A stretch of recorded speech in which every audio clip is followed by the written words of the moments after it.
Chapter 3068 begins with Catherine falling asleep in the car after a long, tiring day. Mr. Fraser ensures her comfort by covering her with his coat. This small gesture exemplifies his deep care for her, even as he remains mindful of the boundaries dictated by their social roles. As they arrive at the Farrell mansion around 2:30 a.m., he faces the delicate task of waking Catherine, who is still groggy and half asleep. In her drowsy state, she humorously mistakes Mr. Fraser for a figure in her dream, illustrating the close yet respectful nature of their relationship. As Catherine fully awakens, she realizes they have arrived home. Despite the late hour, she remains composed and focused, quickly taking charge by retrieving her keys and preparing to enter the mansion.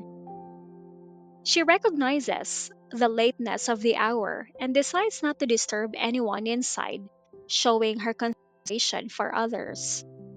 She also invites Mr. Fraser to stay the night in one of the guest rooms, given the time and the fact that he has been tirelessly looking out for her.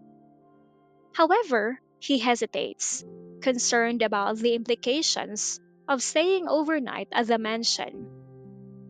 Despite the logical convenience of staying in a guest room, he is acutely aware of the social rules and the potential impact on Catherine's reputation. His refusal to stay, despite the late hour and his proximity to the mansion, highlights his commitment to propriety and his respect for Catherine's social standing. This moment highlights the rigid social expectations placed on both of them, especially in a world where appearances and reputations hold significant weight. Catherine, understanding Mr. Fraser's concerns, does not press the matter further. She respects his decision to leave, recognizing the potential complications that could arise if he stayed.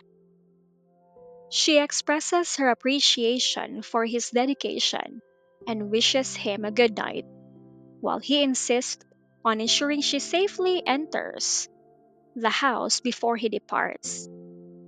This protective gesture reflects his deep sense of responsibility and care for her, even though he remains on the periphery of her life. Once she enters the mansion, the narrative shifts focus to her solitary return home. The mansion, though secure and heavily guarded, is enveloped in darkness, with only the light at the main entrance providing a beacon of warmth and safety. This scene symbolizes the solitude and isolation that often accompanies Catherine's life within the vast, silent walls of her family's home. Her actions, turning on the hall light and sending a reassuring message to Mr. Fraser, highlight her independence and self reliance, traits that have been shaped by her position within the powerful but demanding Farrell family. The chapter concludes with Mr. Fraser waiting outside the mansion, ensuring that Catherine is safely inside before he leaves.